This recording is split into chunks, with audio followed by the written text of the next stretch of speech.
जय गुरु जी, शुक्राना गुरु जी की प्यारी प्यारी संगत को भी जय गुरु जी। संगत जी, दरबार कैसा लगा कमेंट में ज़रूर लिखना। और बहुत प्यारा दरबार लगाया हुआ है और आज पड़ोस में हमारे सत्संग हुआ है। गुरु महाराज जी आए हैं, हम सब संगत को ब्लेस कर रहे हैं गुरु महाराज जी। और जिसके घर में सत्संग है गुरु महाराज जी ने उनको बहुत बड़ा घर ब्लेस किया है और आंटी बहुत खुश है, अपना सत्संग भी सुना रही है और बहुत सारी संगत भी आई है। आप सभी संगत आरती कर रही है, गुरु जी के मत्था टेक रही है। और आज़ादपुर से संगत सेवादार आई हुई है, उन्होंने ये दरबार लगाया है। बहुत प्यारा दरबार सजा हुआ है, गुरु महाराज जी ने सभी संगत को ब्लेस किया है। मेरे तो हाथ में जो कड़ा प्रसाद आया था उसमें गणेश जी के रूप में दर्शन किया है। और मेरी इच्छा थी गुरु महाराज जी के चरणों में मैं बैठकर फ़ोटो खिंचवाऊँ और मैं गुरु जी के साथ में बैठकर फ़ोटो खिंचवा रही हूँ। सेवादार ने मेरा फ़ोटो खींचा है, मुझे बहुत अच्छा लगता है गुरु जी के साथ में जब मैं फ़ोटो खिंचवाती हूँ। और संगत जी, सभी संगत आरती लेकर खड़ी हुई है और सभी संगत बहुत खुश है और सभी संगत को गुरु महाराज जी ने खूब अच्छे से ब्लेस किया है। और गुरु महाराज जी तो है ही इतने अच्छे हैं, सभी को ब्लेस करते हैं। और अब लंगर प्रसाद चल रहा है, लंगर प्रसाद बहुत टेस्टी है क्योंकि गुरु महाराज जी जहाँ जिसमें भी भोग लगा लेते हैं वो तो लंगर प्रसाद, टॉफ़ी प्रसाद, कड़ा प्रसाद, जो भी प्रसाद है गुरु महाराज जी का वो हमारे लिए मेडिसिन है और हम उनको खाकर अपनी निरोगी काया कर सकते हैं, अपनी बीमारियां दूर कर सकते हैं, अपना कर्म सुधार सकते हैं। हमारे लिए चाय प्रसाद, जल प्रसाद और ये लंगर प्रसाद हमारे बॉडी को क्लीन करते हैं, हर बीमारियों से दूर करते हैं, हमारे कर्म सुधारते हैं। और जो भी सत्संग में आते हैं उनका पूरी फैमिली जुड़ जाती है गुरु महाराज जी से। और गुरु महाराज जी धीरे धीरे करके उनकी यारी, रिश्तेदारी, रिलेटिव सभी को ब्लेस कर देते हैं। और गुरु महाराज जी इस सत्संग में ज़्यादातर नई संगत आई हुई है और सभी संगत को गुरु महाराज जी ब्लेस कर रहे हैं। जय गुरु जी, शुक्राना गुरु जी। अब सुनते हैं। तो ये रियलिटी है, ये जीवन का रियलिटी चेक मुझे भी मिला और ये शुक्र है गुरु महाराज जी का कि हमें बड़ी जल्दी कम एज में ये रियलिटी चेक मिलते गए। कईयों को ये चीजें समझने में 40 साल लग जाती है, 40 साल उम्र निकल जाती है, तब समझ आता है कि हम जिन चीजों में टाइम बर्बाद कर रहे थे वो तो सिर्फ आई नहीं। आज तक हम अपने आप के शरीर को सुधारते आए हैं, अच्छे से कपड़े पहने, परफ्यूम्स लगाए, लग्जरी चीजें एंजॉय करी, बट कभी अपनी आत्मा को संवारने का सोचा ही नहीं क्योंकि वो ज्ञान ही नहीं मिला। वो आज तक हमने सीखा ही नहीं। आज तक हमने किताबों में पढ़ा A for apple, B for ball, वही सीखते थे, बट कभी हम गुरुओं के चरणों में हम तीर्थों स्थानों पे जाते लेकिन किसी को तीर्थों के बारे में पता ही नहीं होता। लोग कृष्ण जी को मान रहे, कृष्ण जी की लीलाएं नहीं पता, माता रानी को मान रहे, माता रानी की कथा नहीं पता। गुरु ग्रंथ साहिब जी के आगे माथा टेकते हैं, गुरु ग्रंथ साहिब जी के अंदर कितना रस है, कितना आनंद है, क्या शब्द है, गुरु आपको क्या सिखाना चाहते हैं वो सीख ही नहीं लेते। तो फिर ऐसे जीवन का क्या महत्व जब हमने कुछ सीखा ही नहीं। हमें हमेशा सीखना चाहिए, जिंदगी ऐसे ही बढ़ती है और जैसा हम करते हैं वैसे हमारी आने वाली जनरेशन, हमारे बच्चे भी ऐसा करेंगे। आज आप सुधरोगे तो बच्चे भी सुधरेंगे। आज आप सत्संग में बैठोगे तो आपके बच्चे भी सत्संग में बैठेंगे। आज आप पार्टी करते हो, क्लबों में जाओगे तो कल को आपके बच्चे भी क्लबों में जाके दारू भी पिएंगे। ये सारा संस्कार माँ बाप देते हैं और माँ बाप के संस्कार बहुत मैटर करते हैं। ये गुरु महाराज जी सिखाते हैं। सत्संग में आना कोई बिल्कुल सिंपल नहीं, ये आपके बहुत कहते कोई ना कोई आपने अपने जीवन में पुण्य कर्म किया होगा तब जाके आपको ये आज घड़ी नसीब हुई है। गुरु जी ने यहाँ आना लिखा था, यहाँ तय था आज के दिन का। ये शशि आंटी जी को भी नहीं पता था, ये इनके परिवार वालों को भी नहीं पता था, ये सिर्फ गुरु महाराज जी ही जानते थे। और गुरु महाराज जी जिन जिन को बुलाना चाहते थे, अपने चरणों में बिठाना चाहते थे, वो भी सब पहले से तय था। आपको नहीं पता आज कितनी संगत अपनी झोलियां भर के लेके जाएगी, जिसने जो भी मन में अरदास करी। किसी के मकान नहीं है तो उनके मकान बनेंगे, किसी के घर में जो प्रॉब्लम है, कलेश है, हम कई बार दुखों से जुड़ते हैं, तो भगवान भी दुख आपको तभी देते हैं जब अपने चरणों से जोड़ना चाहते हो। जिंदगी में दुख आए तो शुक्राना करो। शुक्राना मीन्स होता है थैंक यू। जब हम एक छोटे से बच्चे को टॉफी भी देते ना, वो भी आगे से हमें बोलता है थैंक यू। और लेकिन भगवान ने हमें इतना कुछ दिया, उसको हमने कभी भी थैंक यू नहीं किया। हम पूजा जिंदगी भर करते आ रहे हैं। आप देखो सारे जने हम लोग सुबह उठ के नहाते हैं, धोते हैं, उसके बाद जोत जलाते हैं माता रानी की, जो भी मतलब जिस भी देवी देवता को मानते हो पूजा करते, लेकिन भगवान को थैंक यू किसी ने नहीं कहा होगा, क्योंकि थैंक यू करोगे तभी तो और ज्यादा मिलेगा। हमने थैंक यू कहा ही भगवान को, तभी तो हमें प्यार भी नहीं आया क्योंकि हमने थैंक यू कहा ही। हम सोचते हैं, हम कंप्लेंट्स करते हैं, भगवान आपने मुझे किराए का घर दिया, भगवान आप हमारे घर में लड़ाइयाँ होती है, भगवान ये भगवान वो, मेरा काम नहीं चल रहा, एक्स वाई जेड बहाने।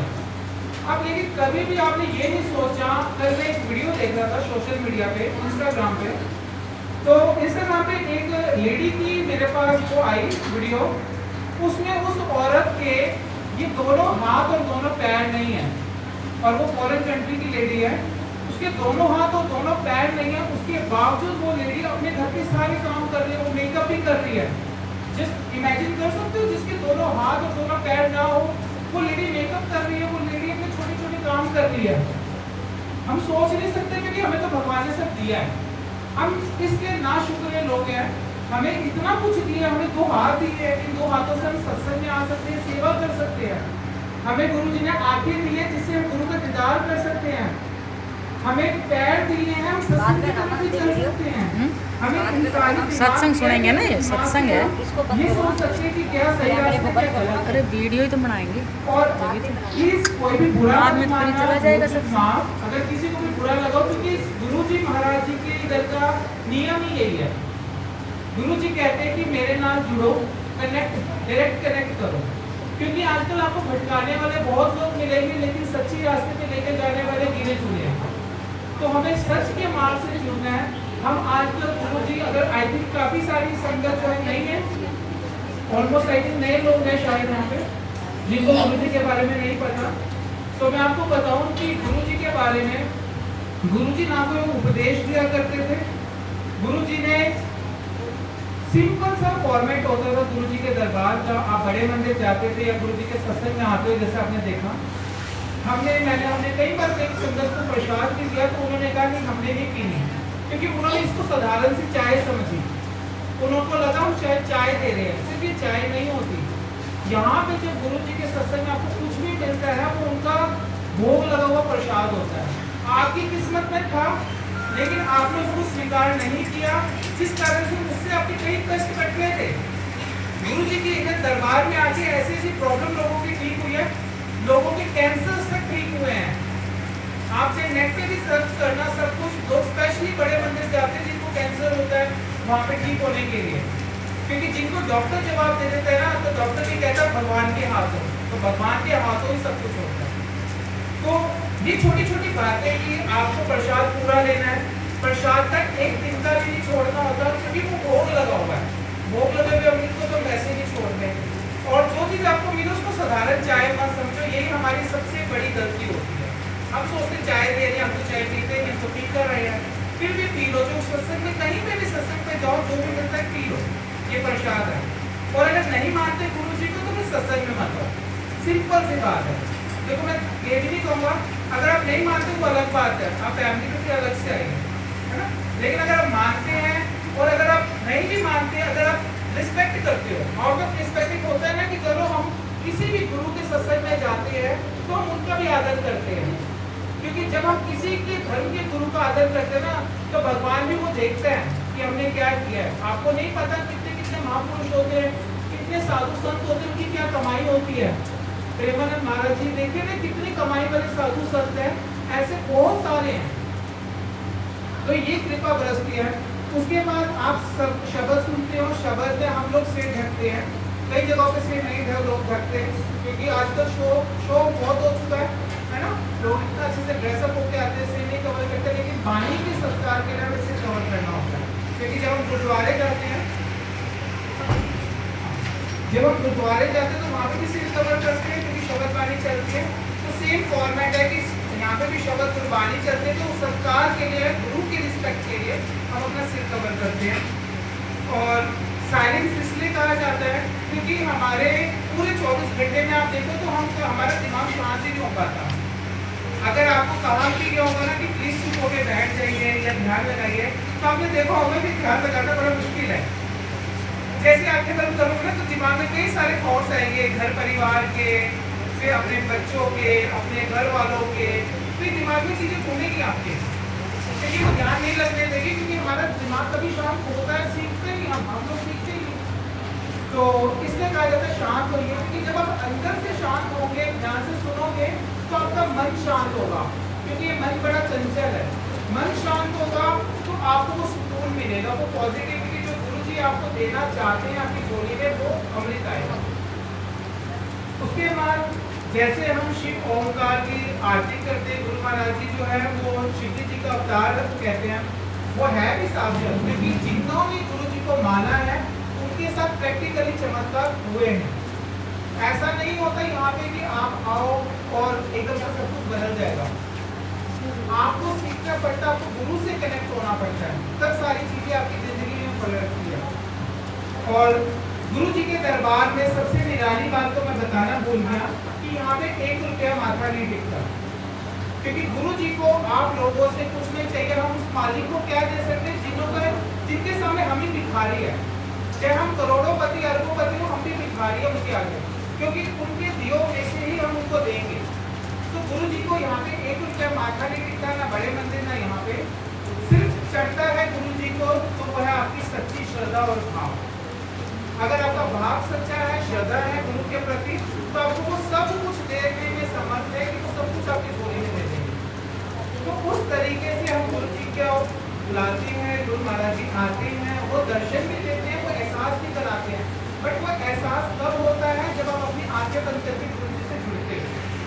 जब तक आप जुड़ोगे नहीं तब तक कैसे महसूस करोगे? हवा को महसूस करने के लिए खुले मैदान में जाना पड़ता है, उसको महसूस करना पड़ता है कि हवा हमारी बॉडी को टच हो रही है। धूप को एहसास करने के लिए हमें बाहर भी तो निकलना पड़ेगा, धूप लेनी पड़ेगी, तभी तो धूप का एहसास होगा। अगर हम बंद कमरे में बैठेंगे तो धूप का एहसास कैसे? किसी तरीके से अपने दिमाग को खोल के जब हम गुरु जी के सामने बैठते हैं, आंखें बंद करके गुरु जी से सच्ची श्रद्धा से कनेक्ट होने के लिए, तब गुरु जी के हाथ से कनेक्ट होते हैं। जब हमारा दिमाग ही बंद होगा, हम बातों में लगे रहेंगे, तो उसको कोई फायदा नहीं। बातें और ये सब तो जीवन भर चलता रहता है, ये मैंने भी सीखा। हम भी गलतियाँ करते थे, हम भी सत्संग में जब आते थे, धीरे धीरे सीखते थे, हमें पता लगने लगा कि सत्संग में बात नहीं करनी, किस तरीके से करना है। प्रसाद जो आपको पूरा दिया जा रहा है, अगर आपके बच्चों से थोड़ा सा खाया जाता है तो सेवादार को बोल दीजिए कि थोड़ा सा दे देना, या बोल सकते हो, लेकिन प्रसाद पूरा फिनिश करना है। जिसके पास जो भी थाली जा रही है वो आगे अपनी थाली को फॉरवर्ड नहीं करेगा, वो उसकी ब्लेसिंग्स है, और वो आपको पूरा फिनिश करना है। चाहे कुछ भी हो उसमें, चाहे मिर्च भी हो, तब भी आपको खाना पड़ेगा। अगर कम लेना आप कम बोल सकते हो, लेकिन आपकी थाली में जो आ रहा है वो आपका हिस्सा है। अगर आपको नहीं खाया जा रहा है वो कम बोल सकते हैं। जब गुरु जी छोले रूप में थे तो गुरु जी कहते थे अच्छे खाओ से दवाई, काल लेके जाओ तो मिठाई।